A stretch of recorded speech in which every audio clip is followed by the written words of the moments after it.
जब हम तैरते हैं तो हमारे जहन में होता है कि भाई सोना जीतेंगे, गोल्ड मेडल, और अगर वो सोना ओलंपिक का होगा तो कैसा होगा, यानी सबसे बड़ा खेल ओलंपिक। तो इस मिट्टी का मैंने इसलिए जिक्र किया क्योंकि लोग कहते हैं कि प्रतिभाएं गांव, अभाव, गरीबी में दम तोड़ देती है।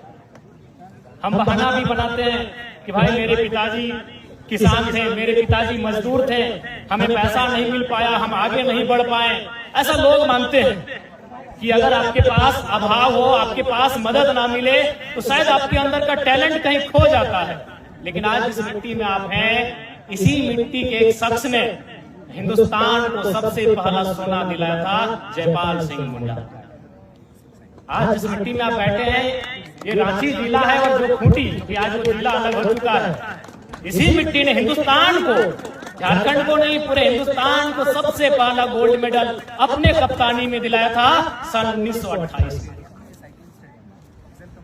तो आप इस बात को सबसे पहले गांठ बांध ले कि कोई भी टैलेंट, जो प्रतिभा होता है, जो हुनर होता है, वो अभाव में ही पलता है। अगर अभाव में नहीं पलता तो सचिन तेंदुलकर का बेटा को तो बढ़िया क्रिकेटर होना चाहिए था, होना चाहिए था कि नहीं? अगर सब कुछ बढ़िया घर, बढ़िया परिवार, धन दौलत ही अगर तय करती तो अमिताभ बच्चन के बेटे अभिषेक बच्चन को सुपरस्टार होना चाहिए। इसका मतलब ये है प्यारे बच्चों कि प्रतिभाएं मोहताज नहीं होती, प्रतिभाओं को एक मंच चाहिए। और आज आपको एक मंच मिला है, इस मंच को, इस मौके को, इस अवसर को भुनाइए, क्योंकि हमेशा आप किसी भी क्षेत्र में रहें, जीवन एक बार हर किसी को मौका देती है। आज आप मुझे देखें, ऊपर से नीचे तक आप मुझे देख सकते हैं। जब भी मुझसे खासकर बड़े लोग जब मिलते हैं ना, तो मिलने के बाद नहीं बोलते यार ये एमएलए होंगे, ये क्या, ये लड़का विधायक है।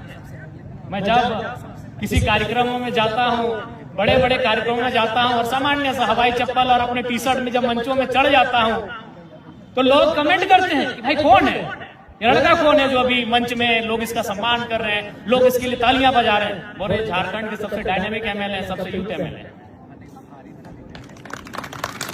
आज लोगों को यकीन नहीं हो पाता है कि जब मैं विधानसभा के अंदर जाता हूं, विधानसभा के अंदर झारखंड के मुद्दों को रखता हूं, तो लोग यकीन नहीं कर पाते हैं कि एक सामान्य सा लड़का झारखंड राज्य की सर्वोच्च पंचायत का मेंबर है।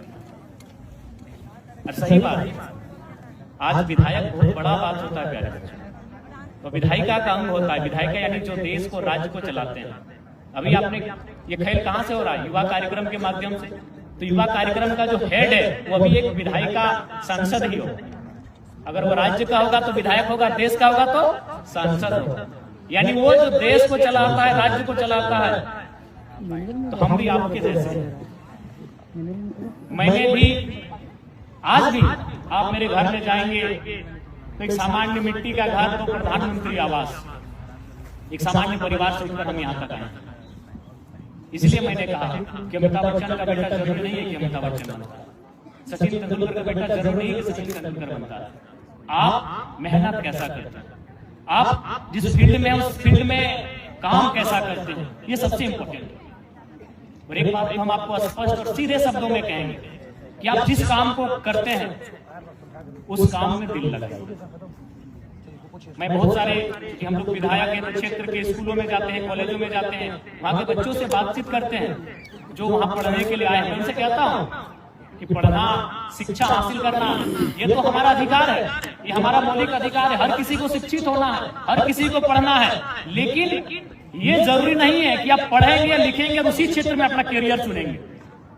पढ़ना लिखना बेसिक है, पढ़िए लिखिए। लेकिन यदि आपको लगता है, बार बार कहता हूं कि जिस काम में आपको समय देते हैं उस काम से रिजल्ट होना चाहिए। यदि आपको लगता है कि नहीं, मेरा मन दौड़ने में लगता है, तो आप दौड़िए। प्रत्येक दिन आप 4 से 6 घंटा दौड़िए। लेकिन शर्त है, इस राज्य में आपसे बेहतर दौड़ने वाला कोई दूसरा। यदि आपको तैरने का मन करता है तब तैरिए। किसने मना किया आपको तैरने से? आपको अगर तैरने का मन है आप तैरिए, लेकिन शर्त है इस इलाके में आपसे बड़ा कोई तैराक नहीं होना चाहिए। माइकल फेल्प्स दुनिया में सबसे ज्यादा गोल्ड मेडल जीतने वाला शख्स। आपको मन करता है कि पहाड़ चढ़ने में आपका मन लगता है, पहाड़ चढ़िए, किसने रोका है? लेकिन शर्त है आपसे बड़ा माउंट क्लाइंबर कोई नहीं होना चाहिए। अरुणिमा सिन्हा, जब वो नाम आता है, प्राकृतिक पांव नहीं, कृत्रिम पांव, दोनों पांव एक रेल दुर्घटना में खो गए थे, लेकिन उसने फिर मानव निर्मित पांव लगाया और हिमालय की सबसे ऊंची चोटी माउंट एवरेस्ट को फतह करने का। इसका मतलब ये है प्यारे बच्चों कि जीवन, कैरियर, फ्यूचर हर एक जगह। अब सवाल ये है कि आप वहां प्रैक्टिस कर सकते हैं। और एक इंपॉर्टेंट बात बताएंगे, क्योंकि अभी आप जिस उम्र में हैं, ये एक ऐसा उम्र है, उम्र का ऐसा पड़ाव है जहां आप अपने आप को बनाएंगे, और अगर नहीं बना पाए तो याद रखिएगा बिगाड़ेंगे। अब ये तय आपको करना है कि आप कितना बेहतर अपने आप को बनाते हैं, और कोशिश कीजिए। क्योंकि आज सिनेमा जगत में कई ऐसी फिल्में आई जिन्होंने ये संदेश दिया कि बच्चों को उनकी रुचि के अनुसार फील्ड को तय करने दीजिए। बच्चे पैदा होते थे, माता पिता कहते थे नहीं भाई मेरा बेटा तो टीचर ही बनेगा, उस पर प्रेशर बनना, जैसे ही 10-12 साल का हुआ प्रेशर बनना स्टार्ट, इंजीनियर बनेगा, डॉक्टर बनेगा, मुहर लगा देते थे। लेकिन कई फिल्मों के माध्यम से ये संदेश मिला कि बच्चों को जहां रुचि है, जहां उनको इंटरेस्ट है, जो इस फील्ड में वो जाना चाहते हैं, वहां सपोर्ट मिलना चाहिए। और मैं ये कहना चाहूंगा, आप उस चीज को ड्रीम मत बनाइए जिस चीज को लोग चाहते हैं, आप उस चीज को अपना ड्रीम बनाइए। आप उस चीज को अपना ड्रीम बनाइए जो आपका टैलेंट है। ड्रीम और टैलेंट दो अलग विषय हैं। हेलो हेलो हेलो हेलो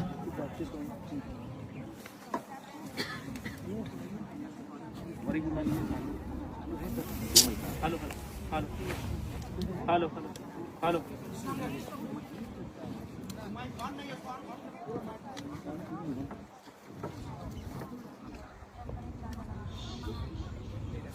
जय कृष्ण। Hello hello.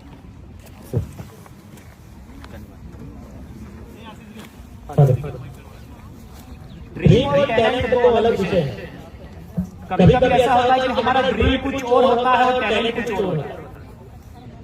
मान के चलिए मेरा ड्रीम इंजीनियर बनना है, लेकिन आपको रुचि लगता है एक्टिंग में, आपको रुचि लगता है सिंगिंग में। इसके लिए भी आपको उस फील्ड का चयन करना होगा। और उसका सबसे बड़ा उदाहरण है हिंदुस्तान नहीं पूरे विश्व के सबसे बड़े क्रिकेटर सचिन तेंदुलकर। सचिन तेंदुलकर का ड्रीम था तेज गेंदबाज बनना। यदि आप नहीं जानते प्यारे बच्चों तो आप जानिए, भारत के master blaster, God of cricket Sachin Tendulkar का ड्रीम था तेज गेंदबाज बनना, एक फास्टर बॉलर। एक बार वो डेनिस लिली, उन्होंने एक कैंप लगाया था, उस कैंप में गए, 1-8 घंटा उन्होंने गेंद बॉलिंग करने का काम किया। और डेनिस लिली ने सचिन को एक सलाह दिया